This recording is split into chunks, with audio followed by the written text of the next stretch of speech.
Good day everyone, I'm Maureen Vilades from BS EdMath 3B and my report is all about testing the difference between two means-dependent samples. Two samples are said to be dependent if each member of one sample is related to a member of another sample. They can be also matched or paired in some ways. For example, suppose a medical researcher wants to see whether a drug will affect the reaction time of its users. To test this hypothesis, the researcher must pre-test the subject in the sample first. That is, they are given a test to ascertain their normal reaction times. Then, after taking the subjects are tested again using a post-test. The means of the two tests are compared to see whether there is difference in values. Since the same subject are used in both cases, the samples are related. We use the symbol mu sub d. We assume mu sub d is equal to 0. The usual pairing of hypotheses are: first is the two-tailed test. The null hypothesis mu sub d is equal to 0. The alternative hypothesis mu sub d is not equal to 0. While the left-tailed, the null hypothesis mu sub d is equal to 0, the alternative hypothesis mu sub d is less than 0. The right-tailed, the null hypothesis mu sub d is equal to 0, and the alternative hypothesis mu sub d is greater than 0. In testing dependent sample, we uses a t-test, and there are three conditions must be met. First is sample must be random. Second is samples must be dependent or paired. Third is when the sample sizes are less than 30, the population must be approximately normally distributed. The general procedure for finding the test value involves several steps. First, find the difference of the values of the pairs of the data, which is d is equal to x sub 1 minus x sub 2. Second, find the mean d bar of the differences using the formula d bar is equal to summation of d all over n, where n is the number of data pairs. Third, find the standard deviation, which is S sub d of the differences using the formula S sub d is equal to square root of n summation of d squared minus summation of d open and close parenthesis squared all over n multiplied by n minus 1. Fourth, find the estimated standard error of the differences, which is S sub d bar is equal to S sub d all over square root of n. Finally, find the test value using the formula. T is equal to d var minus mu sub d all over S sub d all over square root of n, with df is equal to n minus 1. The formula in the final step follows the basic format of test value is equal to observed value minus expected value all over standard error, where the observed value is the mean of the differences. The expected value mu sub d is 0 if the hypothesis is mu sub d is equal to 0. The standard error of the difference is the standard deviation of the difference divided by the square root of the sample size. Both populations must be normally or approximately normally distributed. To understand further, here is an example. Vitamin for increased strength.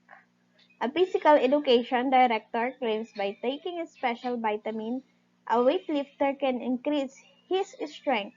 8 athletes are selected and given a test of strength. using the standard bench press. After 2 weeks of regular training, supplemented with the vitamin, they are tested again. Test the effectiveness of the vitamin regimen at alpha is equal to 0.05. Each value in this data represents the maximum number of pounds the athlete can bench press. Assume that the variable is approximately normally distributed. These are the result of 8 athletes' strength before and after taking a special vitamin. To find the test value, we will use the 5 steps. The first one is state the hypothesis and identify the claim. For the vitamin to be effective, the before weights must be significantly less than the after weights. Hence, the mean of the differences must be less than 0. So we will use our null hypothesis is mu sub d is equal to 0 and our alternative hypothesis is mu sub d less than 0. Step 2 is to find the critical value. The degrees of freedom are n minus 1. Our n is the 8 athletes that are selected and given a test of strength. In this case, df is equal to 8 minus 1 is equal to 7. By looking in the t-distribution table, our critical value for df is equal to 7 and alpha is equal to 0.05 is 1.895. That is in the right tail of our normal distribution curve. But we are looking for the value less than 0. Using the normal distribution curve, our critical value for a left tail test with alpha is equal to 0.05 is negative 1.895. Step 3, compute the test value. So we have another 5 steps. Our first step is to make a table. So this is our table. These are the result of 8 athletes' strength before and after taking a special vitamin. Then next, find the differences and place the results in column A. We will use the formula D is equal to x sub 1 minus x sub 2. So 210 minus 219 is equal to negative 9. 230 minus 236 is equal to negative 6. 182 minus 179 is equal to positive 3. 205 minus 204 is equal to positive 1. 262 minus 270 is equal to negative 8. 253 minus 250 is equal to positive 3. 219 minus 222 is equal to negative 3. 216 minus 216 is equal to 0. So, the summation of D is equal to negative 9. Next is to find the mean of the differences. So, we will use the formula D var is equal to summation of D all over n. So, our summation of D is equal to negative 19 and our n is equal to 8. So, negative 19 divided by 8 is equal to negative 2.375. Next is to square the differences and place the results in column B.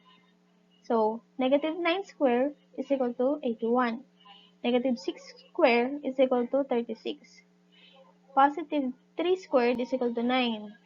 Positive 1 squared is equal to 1. Negative 8 squared is equal to 64.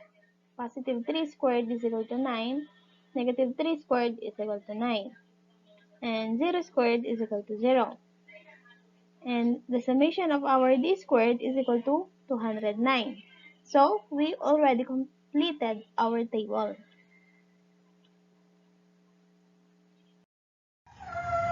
Next is we will find the standard deviation of the differences using the formula S sub d is equal to square root of n multiplied by summation of d squared minus summation of d, open and close parenthesis, squared all over n multiplied by n minus 1, where n is equal to 8, d var is equal to negative 2.375, and summation of t is equal to negative 19, and summation of d squared is equal to 209. So let's substitute.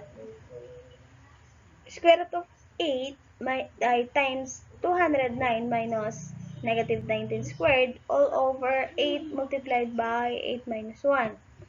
So is equal to square root of 1672 minus 361 all over 56. So the value of our S sub t is equal to 4.84. Next is to find the test value. Using the formula, t is equal to d bar minus mu sub d all over s sub d all over square root of n. Then, let's substitute, is equal to negative 2.375 minus 0 all over 4.84 all over square root of n. So, the value of our t is equal to negative 1.388. Step 4 is to make the decision. The decision is not to reject the null hypothesis at alpha is equal to 0.05 since negative 1.388 is greater than negative 1.895. Step 5, summarize the result. So the result is there is not enough evidence to support the claim that the vitamin increases the strength of weight lifters.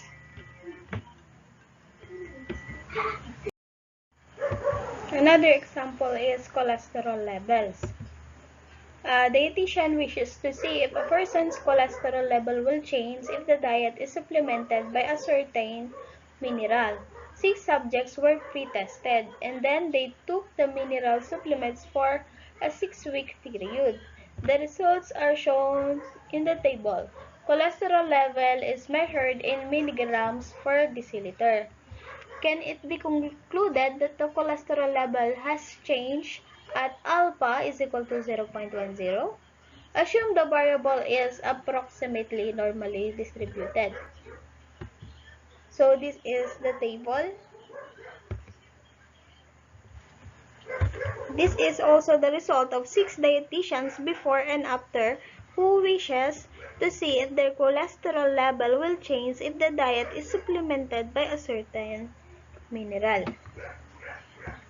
So our first step again is to state the hypothesis and identify the claim.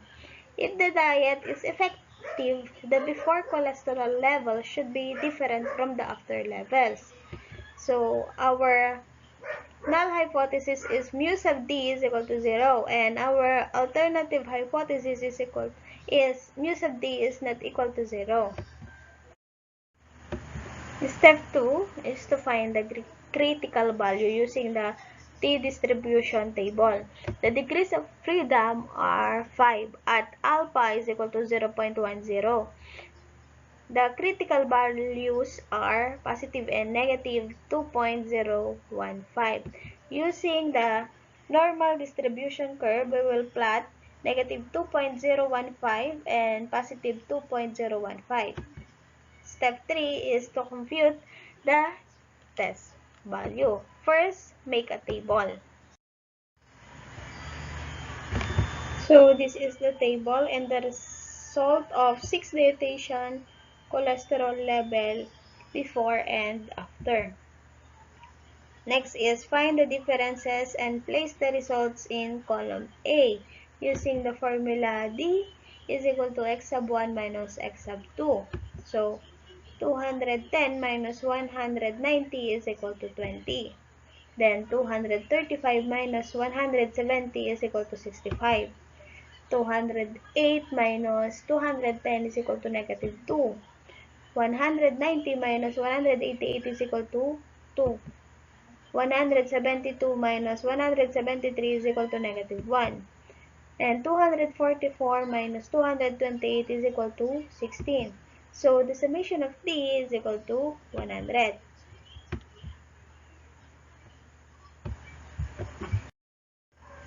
Next is to find the mean of the differences. Using the formula d bar is equal to summation of d all over n, where summation of d is equal to 100 and n is equal to 6. So 100 divided by 6 is equal to 16.7. That is the value of our d bar.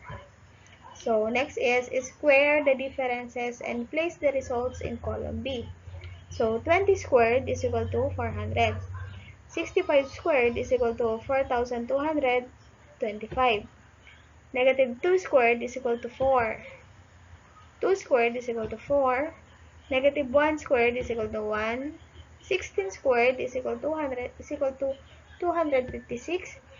And the summation of d squared is equal to 4,890. So we already completed our table. Next is we will find the standard deviation of the differences. Using the formula, S sub d is equal to square root of n multiplied by summation of d squared minus summation of d of n and close parenthesis squared all over n multiplied by n minus 1, where n is equal to 6 and summation of d is equal to 100. So let's substitute. The square root of 6 multiplied by 4,890 minus 100 squared all over 6 multiplied by 6 minus 1. So is equal to square root of 29,340 minus 10,000 is all over 30. So the value of our S sub D is equal to 25.4. So next is we will find the test value using the formula T is equal to D bar minus mu sub D all over S sub D all over square root of N. So our D bar is 16.7 and our mu sub D is equal to 0 and our S sub D is equal to 25.4 and our N is equal to 6. So let's substitute 16.7 minus 0 divided by 25.4 divided by square root of 6 is equal to 1.610. That is the value of our T. So step 4, make the decision. The decision is not to reject the null hypothesis, since the test value is 1.610 is in the non-critical region. So step 5, summarize the result. There is not evidence to support the claim that the mineral changes a person's cholesterol level.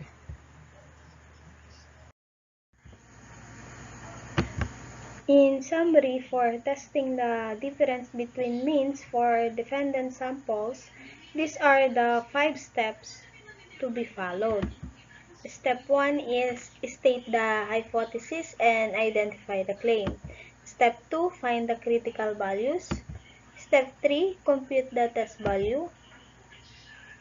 And first make a table as shown. Second is find the difference and place the results in column A.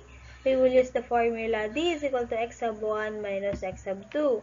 Another is to find the mean of the differences. We will use the formula D bar is equal to summation of D all over N. Next is we will find the square